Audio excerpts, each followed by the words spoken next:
Kerala film chamber of കോമേഴ്സിന്റെ ഒരു അംഗം എന്ന നിലയിൽ ഇതുകൂടാതെ ഞങ്ങളുടെ ഒക്കെ സുഹൃത്തും വഴികാട്ടിയൊക്കെ ആയിരുന്ന അദ്ദേഹത്തിന് അറിയാൻ, അതായത് ഈ പറഞ്ഞ ആന്റി പെരുമാറുന്ന അറിയാം. അദ്ദേഹത്തിന് മാനഹാനിപ്പെട്ട എന്ത് കാരണം പറഞ്ഞാലും ഞങ്ങൾക്ക് ചർച്ചയ്ക്ക് വിജയമാണ്. ഞങ്ങളതിനെ ആക്ച്വലി താല്പര്യപ്പെടുന്നു.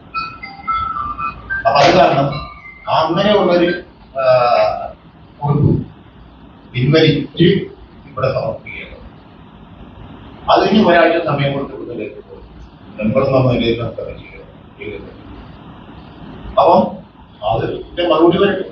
അപ്പൊ ഒരാഴ്ച കൂടി തന്നെ ഞങ്ങളുടെ ഈ സൂചനാ സമരത്തിന്റെ ഡേറ്റ് ഗവൺമെന്റിനെതിരായിട്ട് നടത്തുന്ന ഡേറ്റ് അതിന്റെ മെമ്മോറാണ് നടത്തുന്നത്. അപ്പം അതിന് എന്ത് കാരണങ്ങൾ പറഞ്ഞാലും നിങ്ങൾ ചോദിക്കുന്ന അതിന് കാരണം പറഞ്ഞിരുന്നു, എന്ത് കാരണം പറഞ്ഞു, എന്ത് കാര്യം പറഞ്ഞു, ഇതൊന്നും അല്ല കാര്യം. അങ്ങനെ ഒരു ഫേസ്ബുക്ക് പോസ്റ്റ് അല്ല അതിന് പ്രവേശിച്ചു. എന്ന് കഴിഞ്ഞാൽ അദ്ദേഹം ആരും അറിയപ്പെടാത്ത ആളാണ്. ചേംബറിന്റെ പ്രസിഡന്റും സെക്രട്ടറിയും ആരും അറിയപ്പെടാത്ത ആളാണ്. മിസ്റ്റർ വിജയകുമാറുണ്ട് ഇവിടെ, അദ്ദേഹം ആരും അറിയപ്പെടും. അങ്ങനത്തെ ആവശ്യമുണ്ടെങ്കിൽ നേരിട്ട് പറയാൻ മടിയാണെങ്കിൽ ഇവരെയൊക്കെ കോണ്ടാക്ട് ചെയ്യും.